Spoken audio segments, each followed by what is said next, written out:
هديتنا سيد. الحمد لله رب العالمين، والصلاة والسلام على أشرف الأنبياء والمرسلين محمد وعلى آله الطيبين الطاهرين.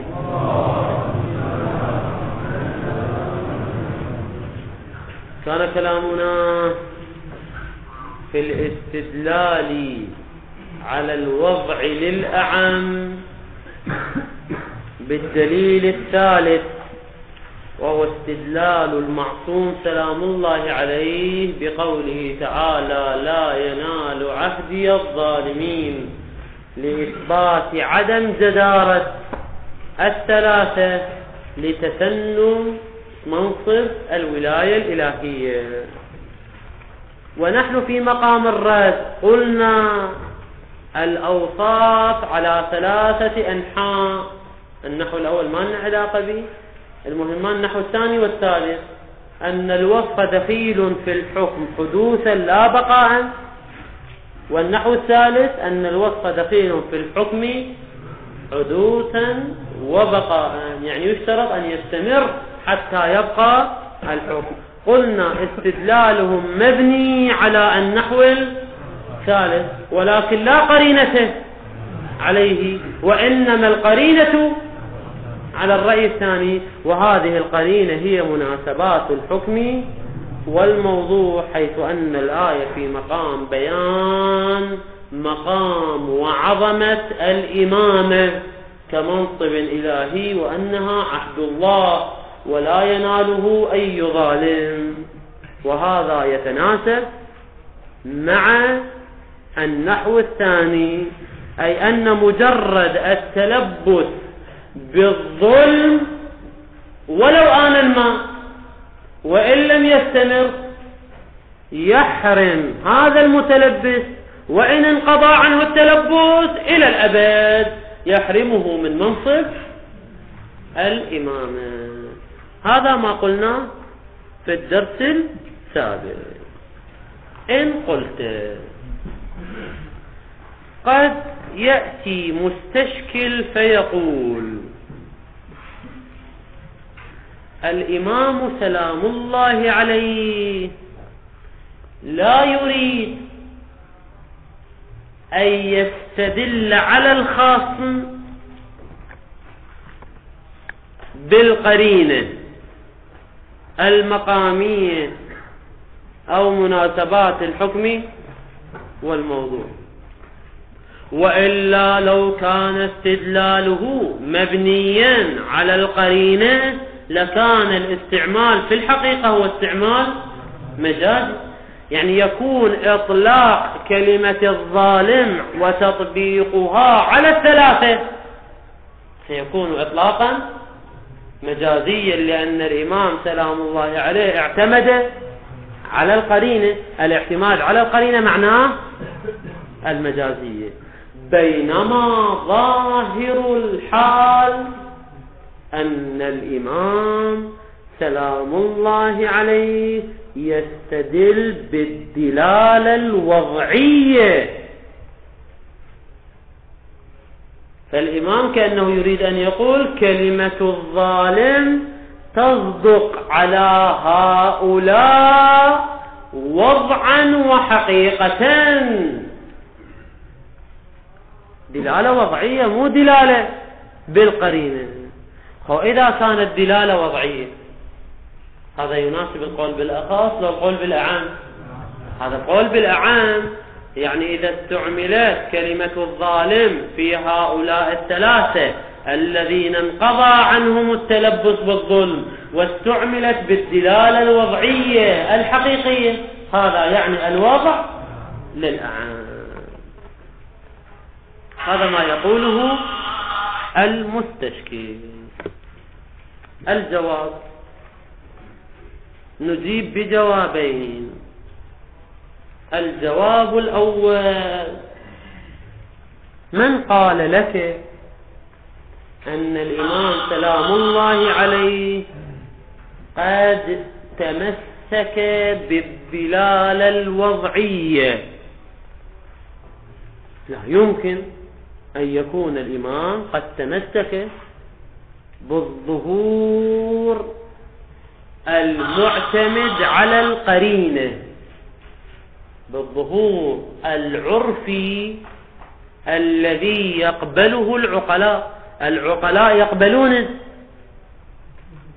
أن يستدل الإنسان بدليل له ظهور عرفي على المدعى، ولو كان هذا الظهور العرفي بالقرينة، مع القرينة ظهور مجازي. شنو المشكلة؟ ما زال هو ظهور عقلائي يقبله العقلاء، فيمكن أن يكون الإمام قد استدل بهذا الظهور العرفي العقلائي ولو كان مجازا مع القرينة، لكن ما زال العقلاء يقبلونه. فشنو المشكلة في بعض؟ لماذا نقول لا بد أن يستدل بالوضعي؟ لا، ماكو داعي إلى هذا الكلام.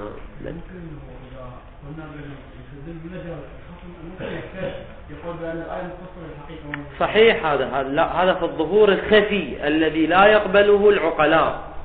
أما الظهور العادي العام الذي يقبله العقلاء وخصوصا مع القرينة فهو أمر حسن مقبول عند العقلاء. يعني إذا استعملت المجاز مع القرينة، أكو واحد يقول هذا استعمال قبيح وليس ظاهرا في المعنى، ووارد في الأدلة وفي القرآن الكريم وغير ذلك. فأنت تستطيع أن تلزم الخصم إما باستعمال اللفظ حقيقة وإما بالإتيان بالقرينة، ويكون استعمال القرينة هو استعمال حقيقي. حينما تقول اذهب إلى البحر واستفد من علمه، الخصم يقبل هذا لو ما يقبل؟ بعدين يقدر يقول لك لا، أنت قصدت المستنقع من الماء لأنك استعملته استعمال مجاز. شنو استعمال مجاز؟ قلت لك واستفد من علمه، القرينة تصيره ظهورا عقلائيا عرفيا، فحال حال الظهور الوضعي. هذا أولا. ثانيا،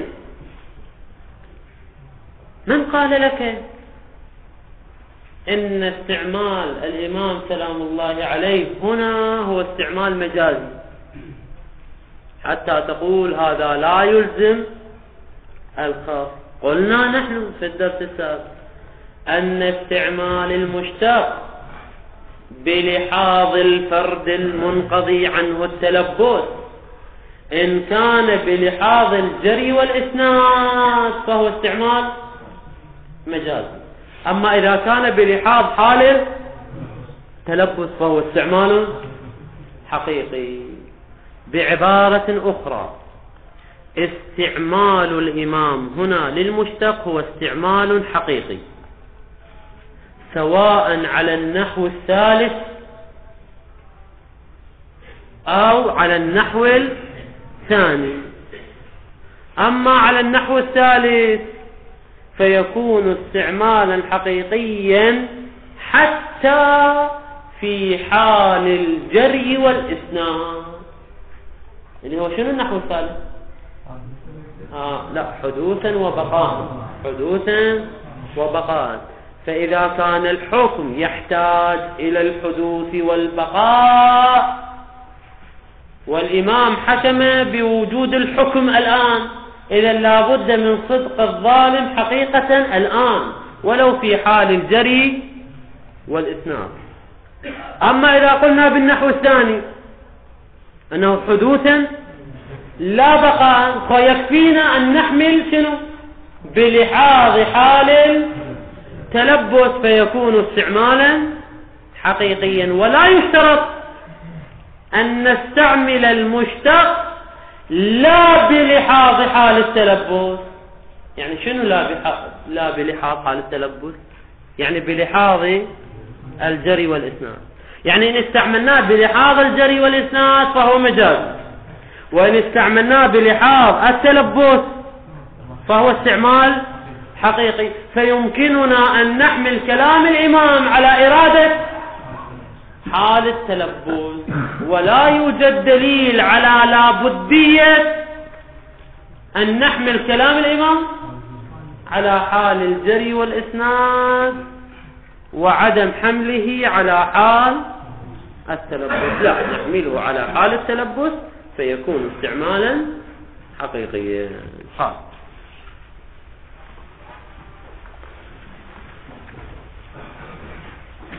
إن قلت نعم، يعني شنو نعم؟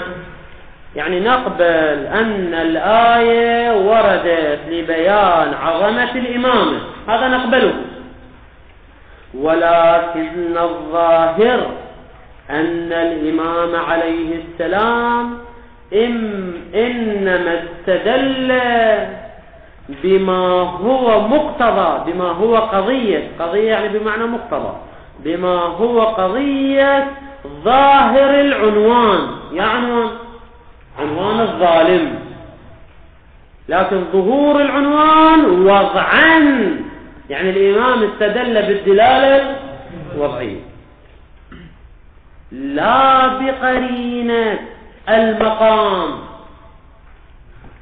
اللي احنا قلناه في الدرس السابق، قرينة على النحو الثاني. احنا قلنا النحو الثالث ما عليه قرينة، النحو الثاني عليه قرينة. يقول استعماله بهذه الطريقة مع القرينة، هذا ايش راح يصير؟ مجاز، لا بقرينة المقام مجازا، حتى يكون استعماله استعمال مجاز. لا استعمله وضعا. وإذا استعمله وضعا فلا بد أن يكون الوضع للأعم، وإلا لو لم يكن الوضع للأعم لما تم الاستدلال. قلت أولا لا نسلم بأن الاستدلال تم بالمدلول الوضعي، وإنما الاستدلال تم بالشنو؟ المدلول العرفي العقلائي، ولو كان مع القرينة، ولو كان مجازا مع القرينة. زين، هذا أولا. ثانيا لو سلم، يعني شنو لو سلم؟ يعني لو سلم أن الإمام استدل بالمدلول الوضعي، لو تنازل الجواز لم يكن يستلزم، لم يكن ولم يكن الاستدلال بالمدلول الوضعي لم يكن يستلزم جري المشتاق على النحو الثاني، اللي هو شنو النحو الثاني؟ اللي قلنا الوصف اللي هو شنو؟ الحدوثي. لم يستلزم كونه مجازا، لا يستلزم أن يكون شنو؟ مجازيا. ليش لا يستلزم أن يكون مجازيا؟ لأنه إذا قلنا بالنحو الثالث فهو استعمال حقيقي بلحاظ التلبس وبلحاظ الجري والإسناد. أما إذا قلنا بالنحو الثاني فهو وإن كان بلحاظ الجري والإسناد مجازيا، لكنه بلحاظ حال التلبس هو حقيقي بالإجماع. لم يستلزم كونه، يعني كون الاستعمال مجازا، بل يكون حقيقة. لكن متى يكون حقيقة؟ لو كان بلحاظ حال التلبس، لأنه بلحاظ حال التلبس يكون الاستعمال حقيقيا بالإجماع كما عرفت سابقا. زين، شو يكون معنى الآية؟ فيكون معنى الآية والله العالم من كان ظالما ولو آن ما في زمان سابق لا ينال عهدي أبدا. إذن هاي بلحاظ الجري والإسناد، لو بلحاظ حال التلبس. ليش؟ لأنه قال كان ظالما في آن سابق، يعني بلحاظ حال تلبس، وهذا استعمال حقيقي بالإجماع.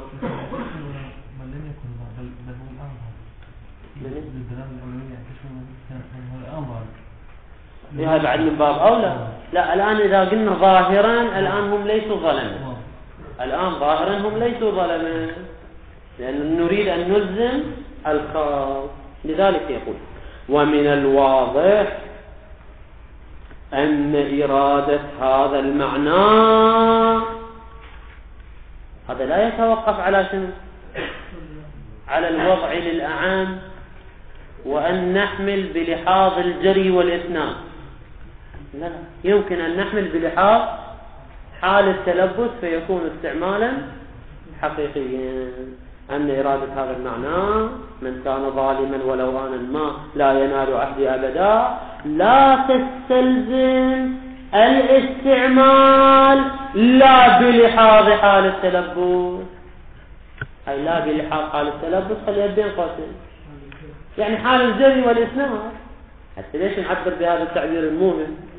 يعني إرادة هذا المعنى من الآية لا تستلزم الاستعمال بلحاظ الجري والإسناد، ماكو ملازمة خون نستعملها بأحد حال التلبس فيكون استعمالا حقيقيا. ومن هذا الكلام الذي ذكرناه في رد الدليل الثالث فيما يرتبط بعنوان الظالم، وأن الإطلاق بلحاظ حال التلبس وليس بلحاظ الجري والإسناد، يتضح لك بطلان التفصيل الآخر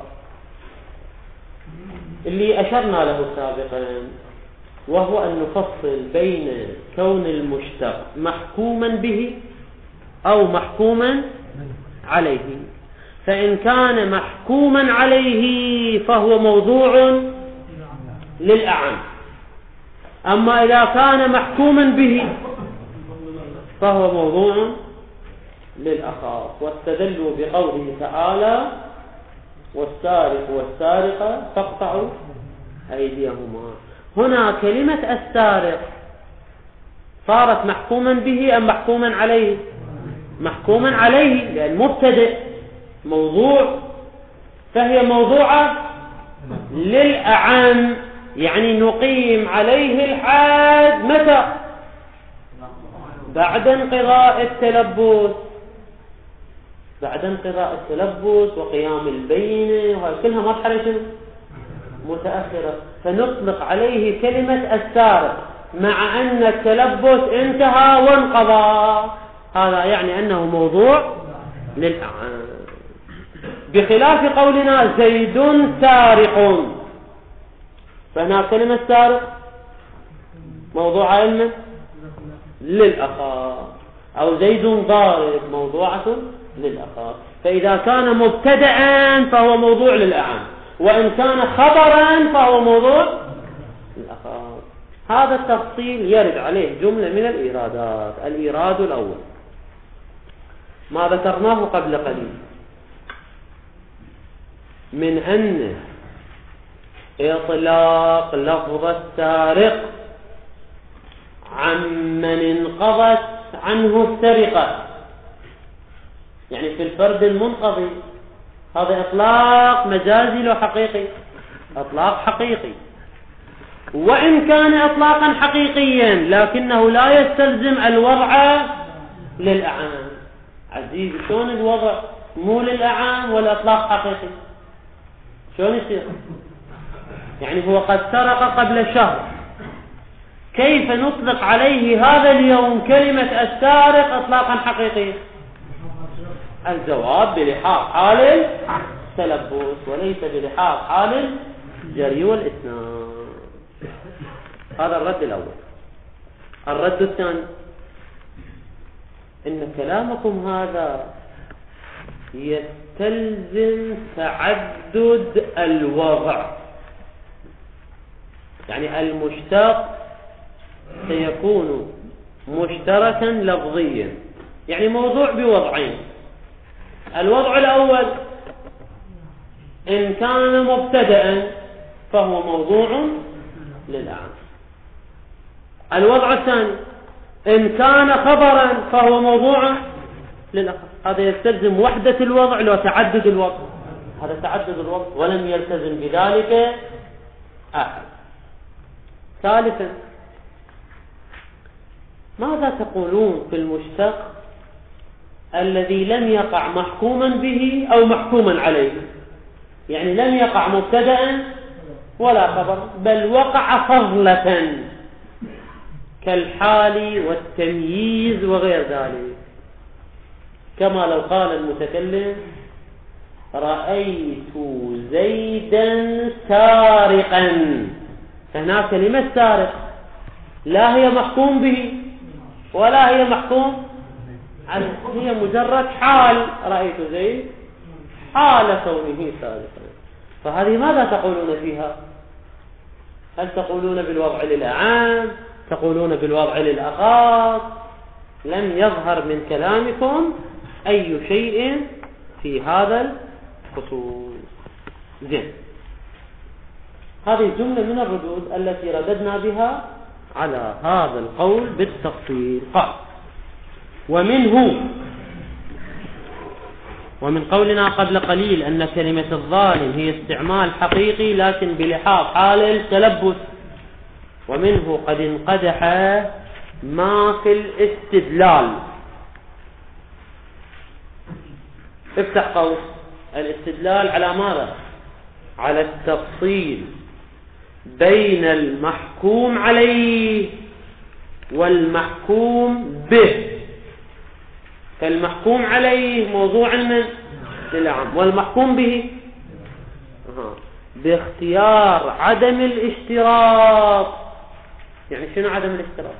يعني عدم اشتراط بقاء التلبس في الأول، يعني المحكوم عليه، وعدم الاشتراط معناه الوضع للأعام بآية حد السارق والسارقة. هاي بمن يتعلق الجار والمجرور؟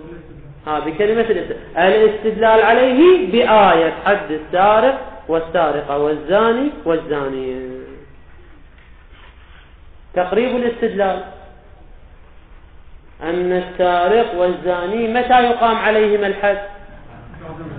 بعد الانقضاء، لأنه حينما نتحاكم ونقيم البينة والحاكم الشرعي يحكم بالجلد أو القاص، وحينما يراد أن ينفذ، هاي جد مرحلة متأخرة. مع ذلك أطلق عليه سارق وزاني. فنقول بالأعام الرد. أولا إذ قلنا بالرد أن هذا الاستعمال حقيقي لكن بلحاظ حال التلبس، وهذا لا يلزم منه القول بالوضع للأعام، بل يمكن أن يكون حتى على القول بالأخص. الرد الثاني، طبعا سنسلسل الردود بهذه الطريقة نمشي الكتاب. طبعا الرد الأول ما ذكر المصنف، أشار إليه إشارة، قال: ومنه قد انقدح. فهذا الرد الأول. الرد الثاني سلم أن السارق والسارقة استعمل هذا اللفظ، لفظ المشتق، استعمل في الفرد المنقضي عنه التلبس. سلم، لكن الاستعمال أعم من الحقيقة. من قال لكم أن هذا استعمال حقيقي؟ يمكن أن يكون استعمالا مجازيا. هذا الرد الثاني. الرد الثالث أنه يلزم منه تعدد الوضع. الرد الرابع، شنو الرد الرابع؟ أنه إذا لم يقع محكوما به أو محكوما عليه بل كان فضلة فما هو الحكم؟ ففي الحقيقة عندنا كم رد؟ مثلاثة، 4 ردود. قال: وذلك، هذا تعليل لقولهم قدح، وذلك حيث ظهر أنه لا تنافي أو لا تنافي، حيث ظهر أنه الهاء هنا للشأن، الضمير للشأن، أنه لا تنافي، فاعل تنافي، إرادة خصوص حال التلبس. إرادة خصوص حال التلبس لا تنافي دلالتها، دلالة من الآية، يا آية حد السارق والسارقات، لا تنافي إرادة خصوص حال التلبس، لا تنافي دلالة الآية على ثبوت القطع بالنسبة للسارق والجلد بالنسبة للزاني مطلقا. يعني شنو مطلقا؟ ولو بعد انقضاء المبدأ. كون دلالة الآية على الجلد والقطع وحكمت بذلك بعد الانقضاء، يعني في حالة انقضاء المبدأ، هذا لا يعني الوضع للأعم. ليه؟ نقول لأنه استعمل بلحاظ حال تلبس. هذا كله كأنه إشارة إلى الإشكال الأول. مضافا، هذا الإشكال الثاني اللي ذكرناه، مضافا إلى وضوح بطلان تعدد الوضع حسب وقوعه، وقوع من المشتق، طيب حسب بيان لتعدد الوضع. تعدد الوضع حسب وقوع المشتق محكوما عليه فيكون موضوعا للأعم، أو محكوما به فيكون موضوعا للأخر. هذا يلزم منه تعدد الوضع، ولا يلتزم به أحد كما لا يخفى. هاي كما لا يخفى بيان لقوله بطلان، بطلان تعدد الوضع، يلزم منه بطلان تعدد الوضع كما لا يخفى. زين، فالمصنف ذكر كم رد في الحقيقة؟ ذكر ردين، انت بعد اذكر الثالث والرابع اللي هو شنو؟ أن الاستعمال أعم من الحقيقة، يمكن أن يكون مجازي. ثانيا شنو؟ أنه إذا لم يقع محكوما به أو محكوما عليه بل وقع فضلة. ومن مطاوي ما ذكرناها هنا في التفصيل بين المحكوم به وعليه والآية وغير ذلك، وفي المقدمات الست التي ذكرناها لبحث المشتق، وخصوصا المقدمة الرابعة التي ذكرنا فيها التفصيل بين مبادئ المشتق، ظهر حال سائر الأقوال. يا أقوال الأقوال بالتفصيل اللي ذكرناها جميعا، قلنا عندنا 6 أقوال بالتفصيل، وما ذكر لها من الاستدلال، ولا يسع المجال لتفصيلها، ومن أراد الاطلاع عليها فعليه بالمطولات. أما كتابنا هنا فهو مبني على الاختصار والإيجاز. بقي أمور. خاتمة بحث المشتق. قلنا في بحث المشتق نبحث في 3 مراحل. المرحلة الأولى اللي هي عن المقدمات الست، والمرحلة الثانية في الأقوال في الوضع للأعم أو الوضع للأخص. المرحلة الثالثة نتساءل فيها عن جملة من الأمور. الأمر الأول، هل المشتق من الأمور البسيطة أم هو من الأمور المركبة؟ يعني المشتق يتكون من أكثر من شيء أو لا هو بسيط شيء واحد. وهذا من أعقد الأبحاث في بحثنا عن المشتق، كما يعبر عنه المحقق النائين قدس سره في الفوائد، يقول من هذا من أعقد الأبحاث. مبدئيا نقول نطرح هذا السؤال: هل المشتق بسيط أم مركب؟ هل يتكون من مجموعة أجزاء أم ليس كذلك؟ قولان في المسألة، نظريتان. النظرية الأولى نظرية مشهور المناطق، حيث قالوا المشتق من الأمور المركبة، فقولنا ناطق مركب من شيء له النطق، من ذات لها نطق، فهو مركب من الذات والوصف. الذات هي الشيء والوصف هو النطق. النظرية الثانية ما ذهب إليه المحقق الشريف في تعليقته على شرح المطالع، حيث قال مفهوم المشتق بسيط وليس مركبا. ولتوضيح المطلب نقول: ما هو منشأ هذا النزاع؟ ما هو منشأ هذا النزاع؟ الجواب: منشأ هذا النزاع بدأ من تعريف المناطق للفكر والنظر، حيث عرفوه بأنه ترتيب أمور معلومة يتوصل بها إلى مجهول، سواء كانت أمور تصديقية أم أمور تصورية. مثلا في الأمور التصديقية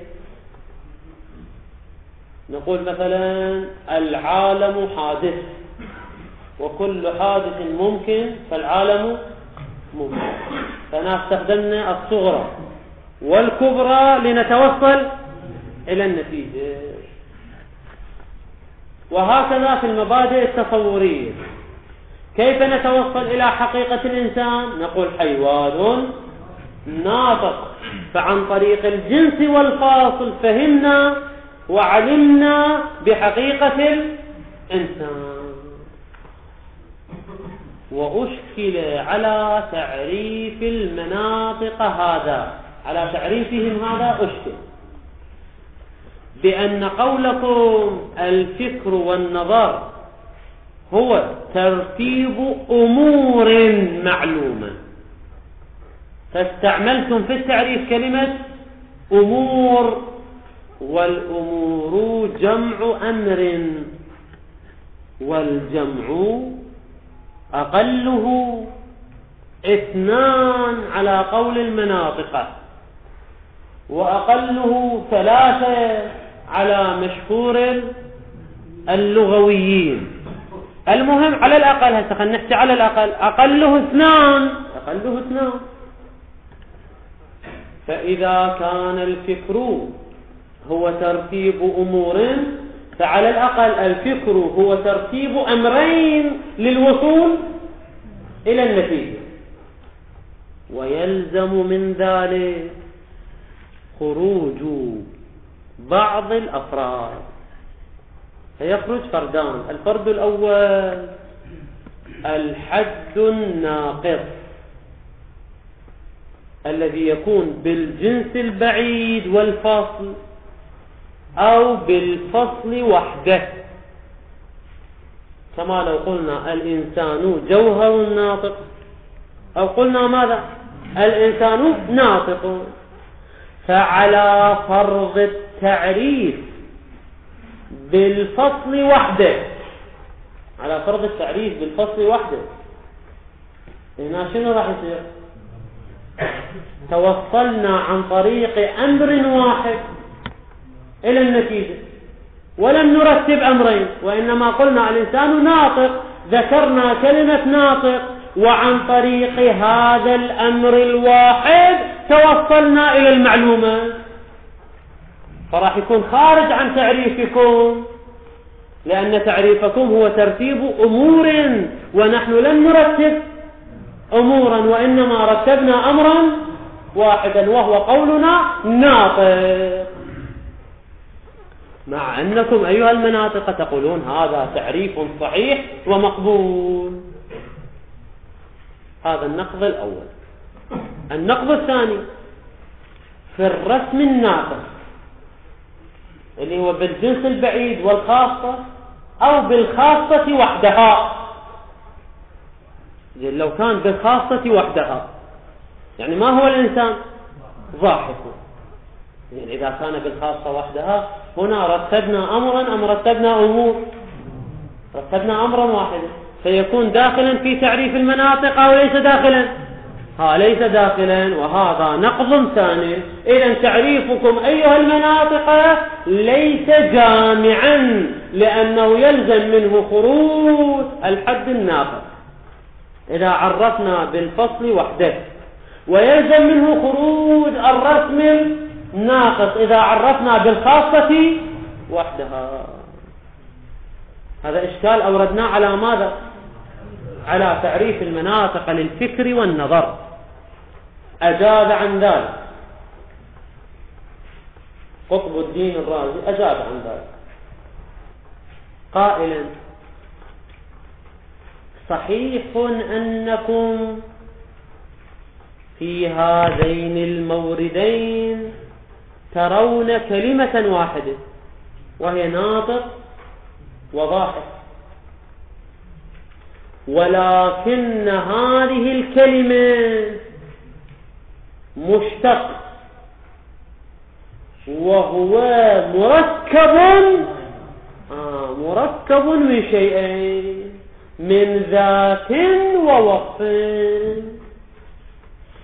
من شيء ثبت له النطق، من شيء ثبت له الضحك.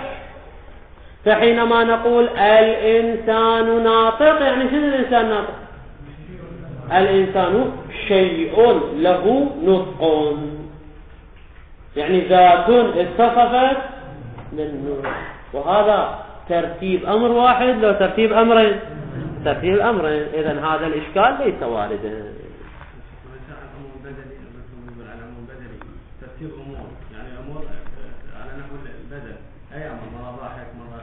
لا ظاهره أنه ترتيب مجموعة أمور على نحو الجمع، يعني نرتب أمور حتى نوصل إلى نتيجة.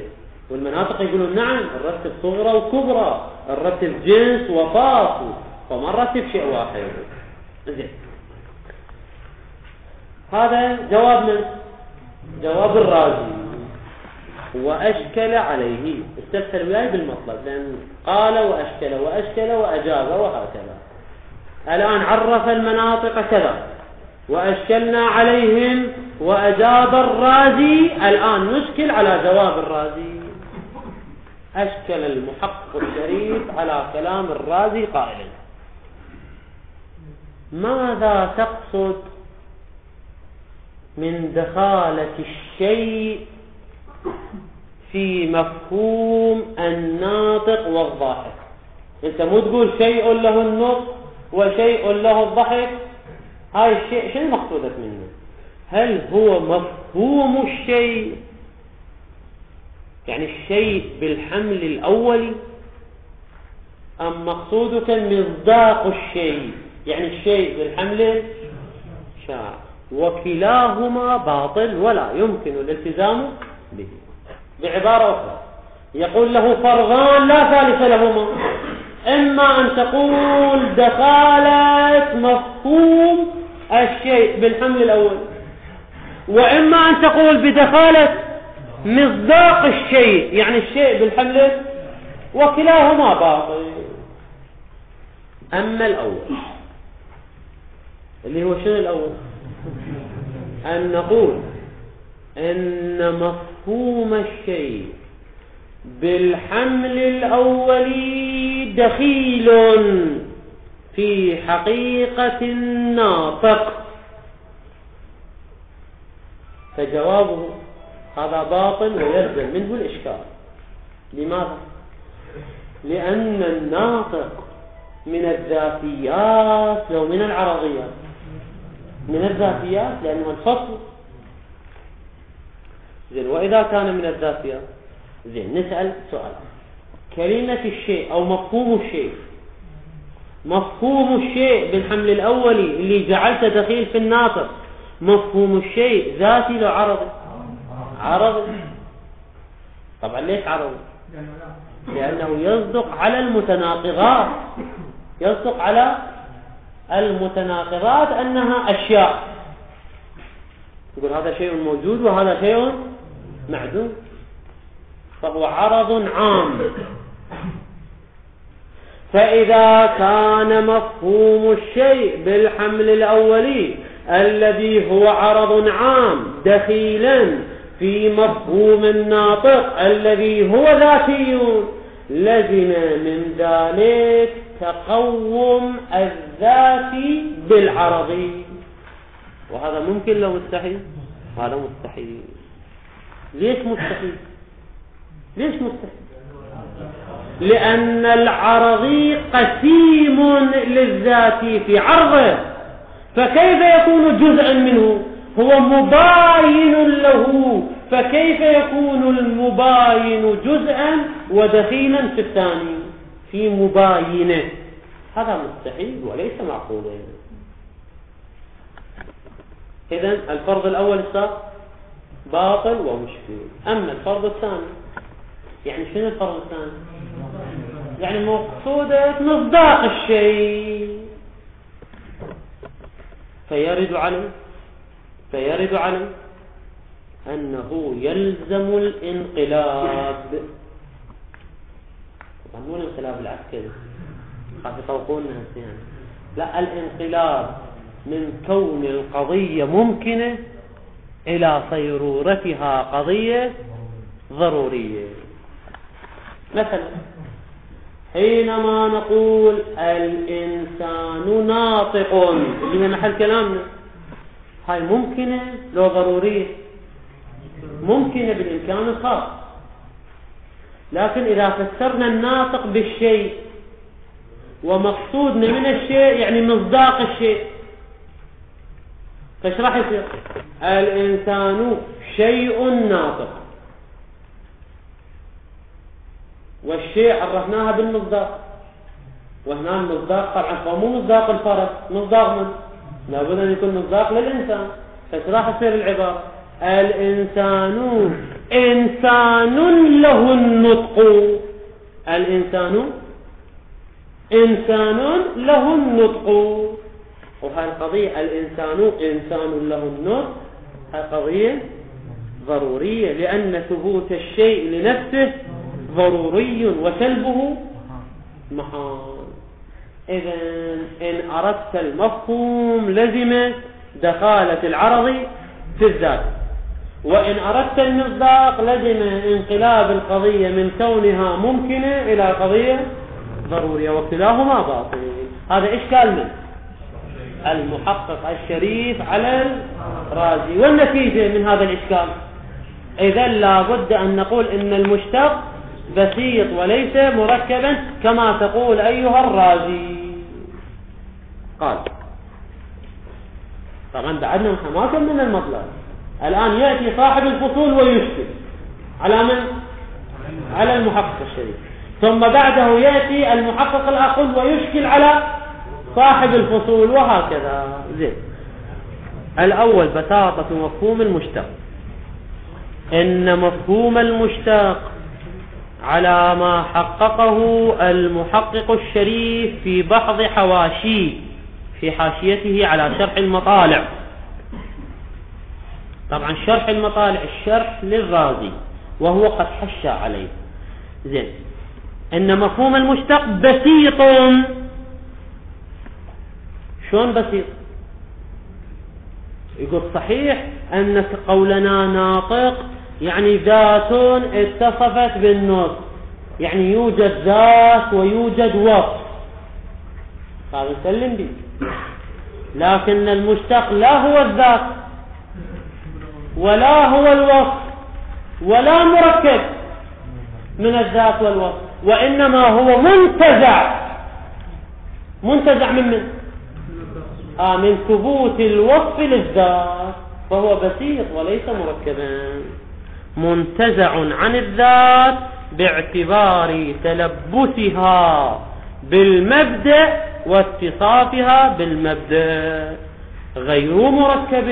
هذا خبر ثاني، بسيط غير مركب، أو قول شنو وصف ما يهم. وقد أفاد، من الذي أفاد؟ المحقق الشريف في وجه ذلك، يعني في وجه البساطة وإثبات البساطة. قال استدل على ذلك، قال طبعا في الحقيقة قوله هذا مو رأسا استدلال، هذا في الحقيقة رد على الرازي. يعني احنا سلسلنا المطلب تسلسل صحيح واقعي، أنه المنطق عرفوا كذا وكذا، أشكل على المناطق فأجاب الرازي بأنه مركب، فأشكل عليه المحقق الشريف بأنه بسيط. زين، ما هو إشكاله على الرازي؟ قال إن مفهوم الشيء، يعني شنو مفهوم الشيء؟ يعني الشيء بالحمل الأولي، إن كان مقصودك الشيء بالحمل الأولي فمفهوم الشيء لا يعتبر في مفهوم الناطق وليس دخيلا في مفهوم الناطق. لماذا؟ طبعا مثلا، ليش قال مثلا؟ لأن الناطق مثال للمشتق، ومو كل المشتق هو الناطق، لا، مثال. إن مفهوم الشيء يعني الشيء بالحمل الأولي لا يعتبر في مفهوم الناطق وليس دخيلا فيه حتى تقول أيها الرازي هو شيء ثبت له النطق. وإلا يعني شنو وإلا؟ يعني لو كان مفهوم الشيء بالحمل الأولي دخيلا في مفهوم الناطق لكان العرض العام اللي هو العرض العام مفهوم الشيء. ليش عرض عام؟ لصدقه على المتناقضات.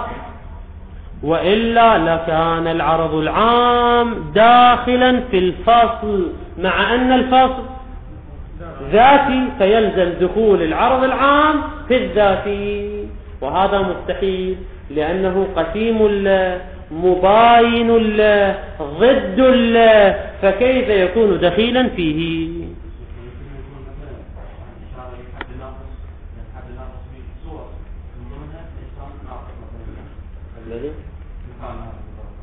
هو كلامنا هنا وين قلنا؟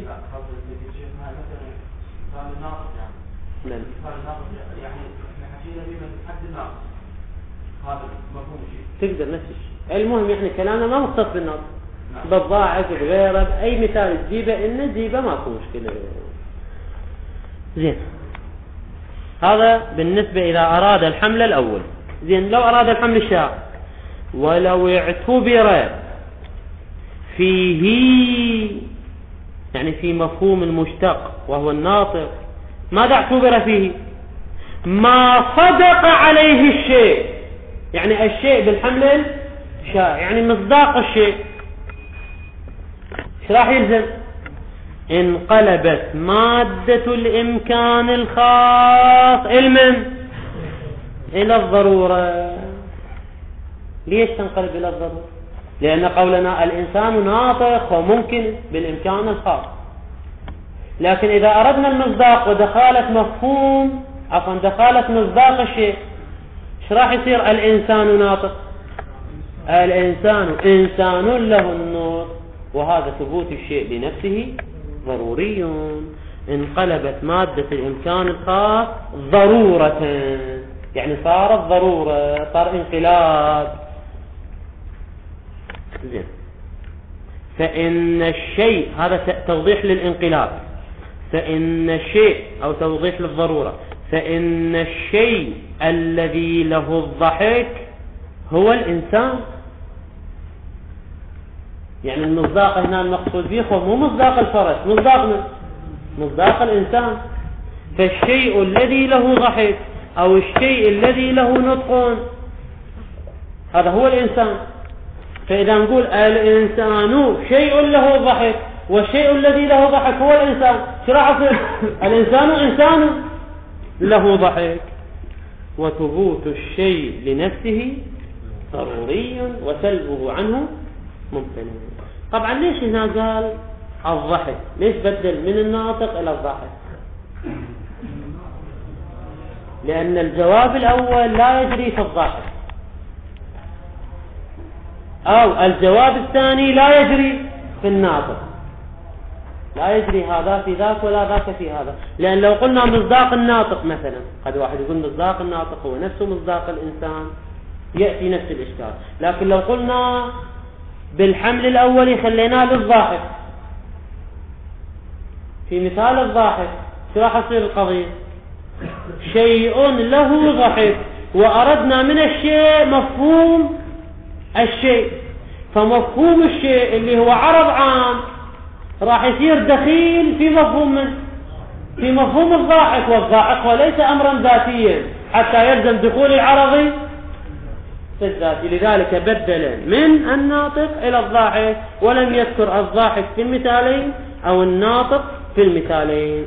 هذا ملخص ما أفاده الشريف يعني ردا على ما لخصه بعض الأعاظم، اللي هو من هو بعض الأعاظم؟ الظاهر أنه صاحب الفصول والمحقق أو الرازي في شرحه للمطالع. ستأتي بقية الكلام إن شاء الله. الحمد لله رب العالمين، وصلى الله على محمد وآله الطاهرين.